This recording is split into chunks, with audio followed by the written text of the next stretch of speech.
താഴ്വരയിൽ ഗതി കിട്ടാതെ അറിയുന്ന ഒരു ആത്മാവാണ് ഞാൻ. ഒരു നേരത്തെ രക്തത്തിന് വേണ്ടി കഠിനാധ്വാനം ചെയ്യുന്ന ഒരു ആത്മാവ്. ചില ദിവസം രക്തം കിട്ടും, ചില ദിവസം പട്ടിണിയായിരിക്കും. ഈവനിങ് 6 മുതൽ രാവിലെ 3 മണി വരെയാണ് എൻ്റെ ഡ്യൂട്ടി. എല്ലാവർക്കും എന്നെ ഭയമാണ്. അങ്ങനെ ഇരിക്കുമ്പോഴാണ് എൻ്റെ ജീവിതത്തിൽ ഒരാൾ കടന്നു വന്നത്.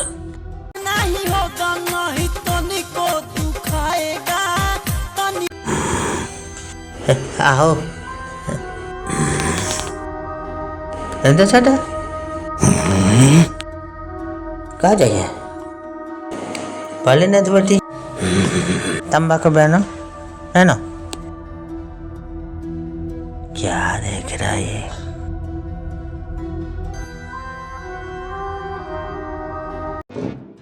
എന്നാ ചേട്ടാ കുടിച്ചോ ഞാൻ പ്രേതമാണ്. കുടി ചേട്ടാ ഇതെന്തേര് പാവ ചേട്ടൻ പ്രേതത്തിനെ കണ്ട പേടിക്കണം പട്ടി.